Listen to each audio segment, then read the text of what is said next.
دونوں دفعہ ہی تردید کی گئی جو خبریں آپ نے اناؤنس کی، جو آپ نے انکشافات کیے اور بعد میں یہ باتیں سچ بھی ثابت ہو گئی۔ سخت رویہ اپنایا گیا تھا پاکستان تحریک انصاف کے کارکنان کی جانب سے جب انہوں نے آپ سے بات کی تھی، تردید کی تھی۔ آپ کو نہیں لگتا ان کو آپ سے معافی مانگنی چاہیے؟ دیکھیں نا، یہ جو نعیم الحق صاحب ہے، معافی تو چلیں کیا مانگنی ہے، ہمارا کام ہے۔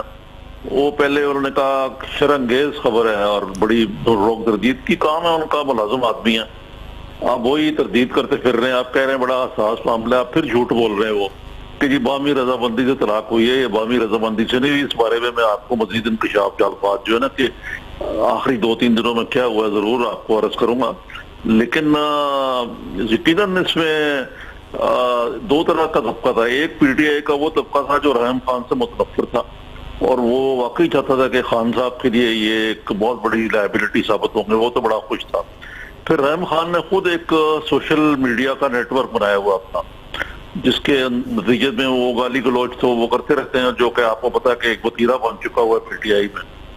تو یہ چلتی رہی ہیں باتیں۔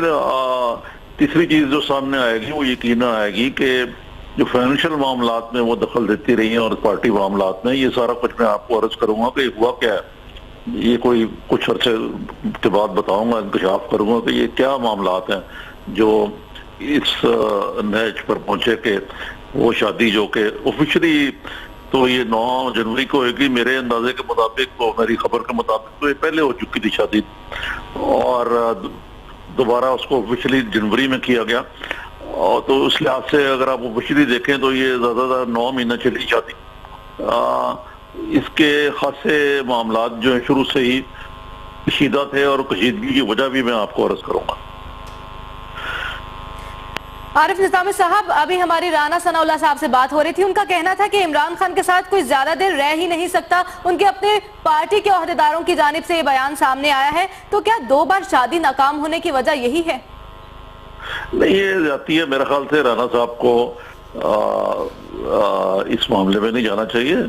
یہ ذاتی مسئلہ ہے خان صاحب کا، کبھی وہ رہ سکتے ہیں کسی کے ساتھ یا نہیں، سیاسی بات کرنی چاہیے، سیاسی اختلاف ہونا چاہیے۔ خان صاحب ایک انتہائی شریف آدمی ہیں اور وہ اس عورت کے چنگل میں آ گئے اور نقصان پہنچایا اس نے، کیونکہ عمر بڑی سینسیٹیو ہوتی ہے۔ دیکھیں نا، وہ ایک دھرنا دے رہے تھے کئی مہینوں سے، ولنریبل تھے، اور خاتون نے اس نے فائدہ اٹھایا اور ایکسپلائٹ کیا۔ خان صاحب نے میرے خیال سے صدق دلی سے شادی کی، لیکن وہ معاملات جو ہیں وہ مختلف انداز میں چلے گئے کیونکہ وہ ایمبیشس بہت تھیں۔ جی، انجم رشید صاحب ہمارے ساتھ موجود ہیں، وہ بھی آپ سے بات کرنا چاہیں گے۔ جی انجم صاحب، آپ کیا پوچھنا چاہیں گے عارف نظامی صاحب سے؟ نظامی صاحب، آپ کیا سمجھتے ہیں کہ یہ بیسیکلی یہ ڈائیورس جو ہے یہ پولیٹیکل ریزنز کی بنیاد پہ ہوئی ہے؟ کیونکہ ریحام خان جو آپ نے کہا ہے نہیں، یہ پولیٹیکل ریزنز پہ کبھی نہیں ہوتی ڈائیورس، وہ پولیٹیکل الائنس تو نہیں تھا، شادی تھی بھائی، یہ پرسنل ریزنز کی وجہ سے ہوئی ہے۔ پولیٹیکل ریزن جو ہے وہ ظاہر ہے کہ وہ بھی پارٹی کے اندر دخل اندازی یا پارٹی کے اندر ایمبیشن رکھنا، یہ پولیٹیکل ریزن ہی ہے۔ میں عرض کروں نا، یہ بڑی مذاکرہ خیز چیز چلا رہے ہیں بعض چینل والے کہ ریحام خان نے کہ عمران خان نے اپنی بہنوں کے دباؤ میں آ کے طلاق دے دی اپنی بیوی کو۔ بالکل ایسا نہیں ہے کہ اس نے کسی بہن کے دباؤ میں آ کے ایسا کیا، بلکہ خان صاحب کے ساتھ خود بہت بری ہوئی ہے، جس کے بارے میں آپ کو بتاؤں گا کہ کیا کچھ سلوک خاتون کرتی رہی ان کے ساتھ۔ تو اس کے بعد خان صاحب کے پاس کیا رستہ تھا کہ آپ کو یاد ہوگا اسی 24 چینل پہ میں نے کہا تھا کہ خان صاحب کہتے ہیں کہ میری زندگی جو ہے اس خاتون نے نائٹ میئر بنا دیا، بلکہ ایک انگریزی کی فلم ہے اس کا انہوں نے حوالہ دیا، نائٹ میئر آن ایلم اسٹریٹ بنا دی ہے۔ تو اس سے آپ اندازہ کر لیں، یہ ستمبر میں ہی میں نے عرض کر دیا تھا کہ کیا ہونا ہے۔ اب یہ موہت پیرزا ٹائپ کے جو اینکر ہیں جو، اور وہ جو یہاں پہ سمیع ابراہیم ٹائپ کے، پھر وہ میں نام بھی لینا چاہتا ہوں اس کا، کامران جو ہے دنیا پہ، کیا نام ہے کامران کا؟ یہی نام ہے کامران خان۔ کامران نہیں، جو جی عمران خان شاہد صاحب جو ہے، ان کا نام عمران شاہد کامران شاہد کوئی صحافی ہے، کامران شاہد کے کوئی صحافی ہے عارف نظامی، وہ بھئی کہاں ہے وہ کوئی صحافی؟